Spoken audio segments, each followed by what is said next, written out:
Hi everybody, how you doing? So you got to make this interesting. So what I did is we got booze. So please take a little, pass it around, and let's see if we can get it all the way around here. If you can't entertain them with that, then you entertain them with extra. Real quick, this presentation here is addressed to the senior people who are about to get out. When I say senior, I don't mean officers. I mean senior experienced people that come in all shapes and sizes. So this is the idea of how do you take where you are now with your military experience and end up in the boardroom. Okay, what is your mission after next? You're going to go out and get a job. You're going to probably, odds are you're going to work for 1 year with a company and then you're going to leave to another company because that's how the transition happens normally for military people. And then you're going to land your job for a little while longer, and then what's next after that? Well, there's this thing called board service, where you advise these individuals, these companies, organizations, and no one tells you about it, how to get into it, because this is the job to have. This is, and ask Greg Toohill if I'm right or wrong about that, this is the job to have. It pays well, and you have strategic influence over the organization.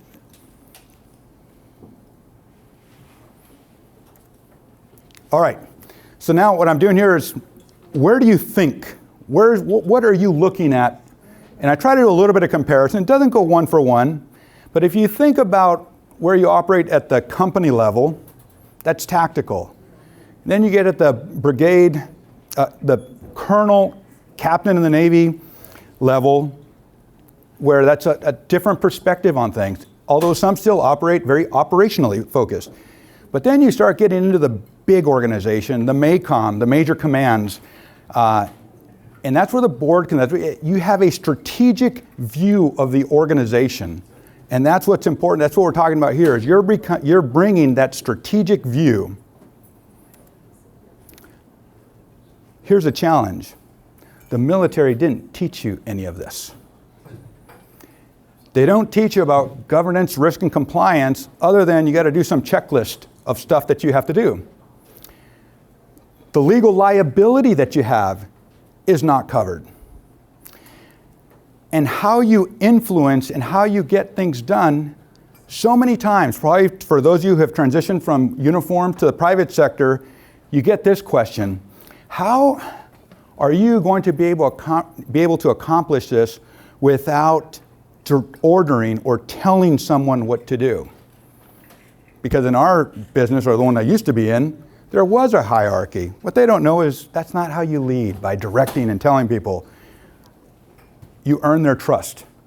You do it through diplomacy. This here is diplomacy. You are influencing without authority, because everyone at that table is your peer, with the exception of the chairman. The chairman of the board is the boss. And you're the boss of the CEO. You as a collective. You're the boss of this whole organization.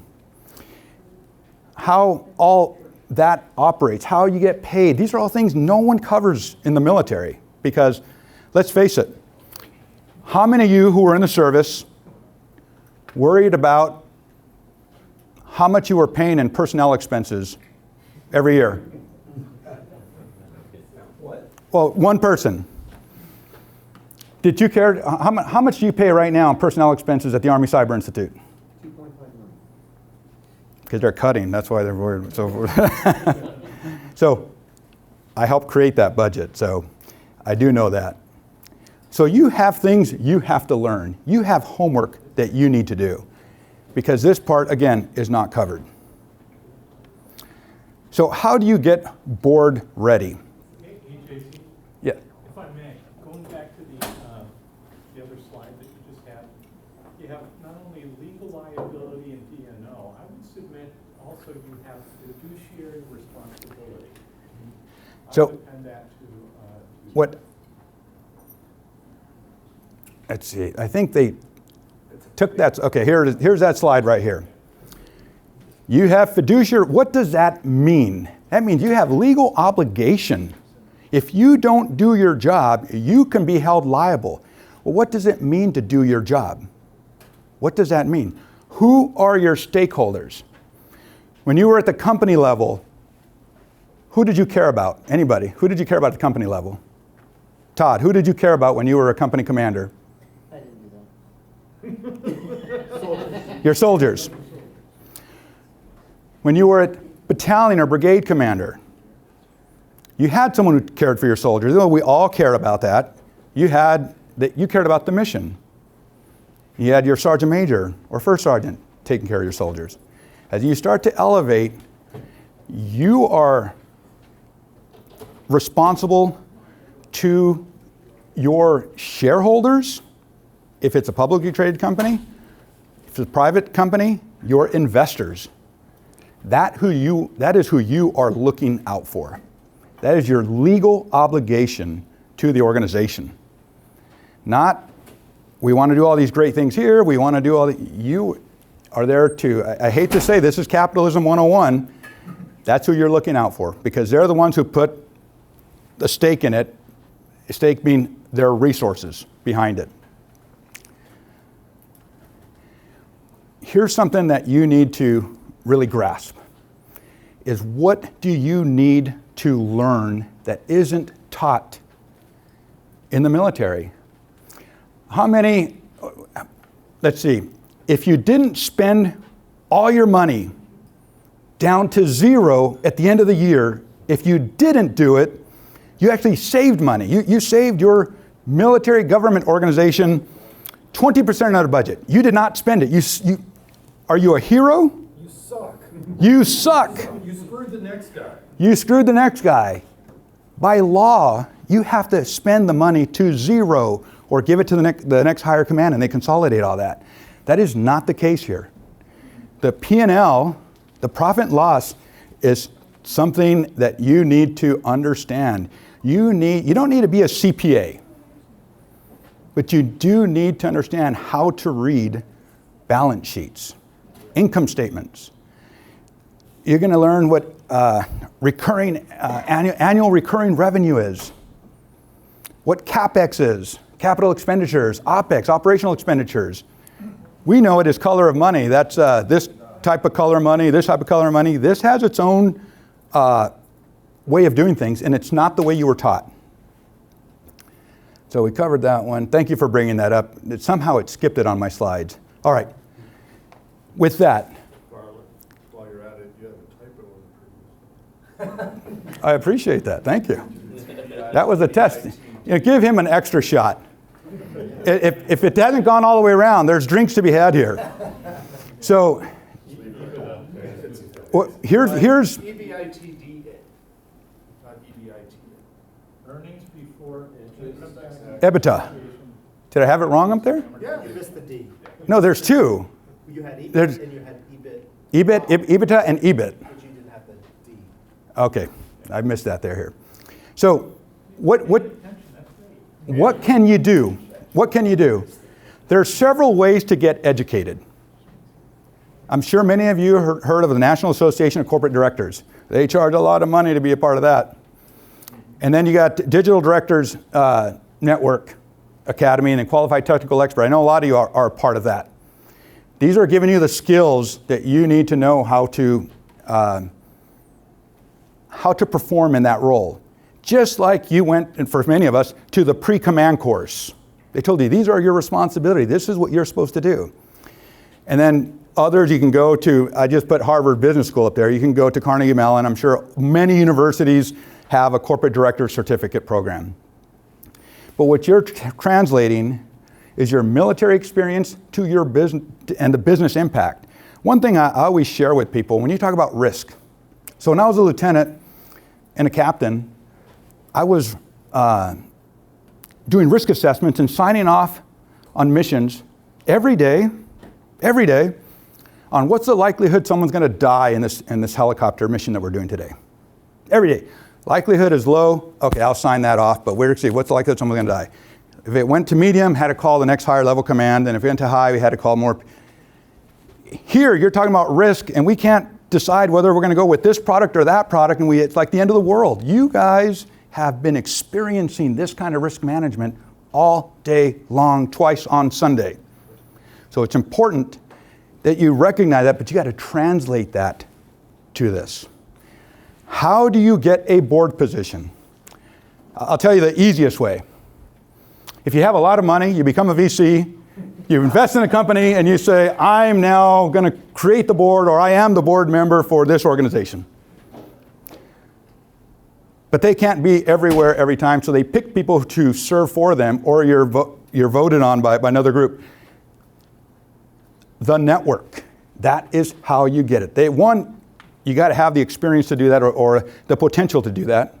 Two, you have to know the person or the group or the organization that is doing that. And then three, they have to know about your skill. So, like any job, you have to project, this is what I'm looking for, this is what I'm doing, and that's how you end up there.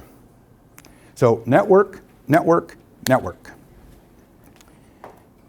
Okay, so I didn't go into my journey, but I showed the picture of my military uniform to the photo that you get highlighted and all that stuff that I really don't look that way anymore. But if you have any questions about that, but I do want to do one thing here before I go while I have the stage. What time do we got? You got 5 more minutes. 4 minutes. Okay, let me cover one thing here. So you all know about the Military Cyber Professionals Association. You're here. You know about the Order of Thor, right? So we give this to people for extraordinary contributions to the organization. Then we have different levels. The bronze, the silver, and the gold. Now, what is unique about them is how much did you contribute? Well, we happen to have somebody here. Come on up, Todd. Todd didn't know this was happening here. I told him, look pretty. He said, it's not hard. So, I worked with Todd when he was a captain and got to know him as we were building out cyber. Before the Army Cyber Institute was Army Cyber, before cyber operations ever created. And then one day the Secretary of Defense signed a memo that said there is now a cyber operations career field. And you know the military is all big into lineage and history, right? We had no history. So we had to create everything. Todd and his partner Harrison were the ones who created the cyber insignia, this one right here that we all wear. And there's a story behind that, my contribution, but we won't cover that. The colors that we use. The unit crest that you saw General Stanton wearing today, and all the description of what it means to be this, that was this man, and Rob Harrison. But Rob's not here. So for his contribution, I hope everyone has their glass charged, or at least some of it there. Pass it around. I want to present this to you on behalf of the Military Cyber Professionals Association. So, and someone get a picture. I'm required to submit a picture. I need a picture here. He said I got to do this within 3 days. Submit it to the. Smiling. But congratulations. What's important is all of this about cyber. You look in that room, you look in this room, all the giants are walking among us right now. They haven't died. We're close to it, but we're not there yet. But the first of everything is all among you in this conference. That's what's amazing about this conference. And again, how did this happen? All the insignias for the Army was this man right here. Anything you want to say? Thank you. That's right. It's been fun. Yeah, I think we're about out of time. If you didn't get a drink, please get one. Are there any questions on the board service on the presentation that anyone has? Who has served on a board? Okay, there's a few. Anything I say untrue? That was good.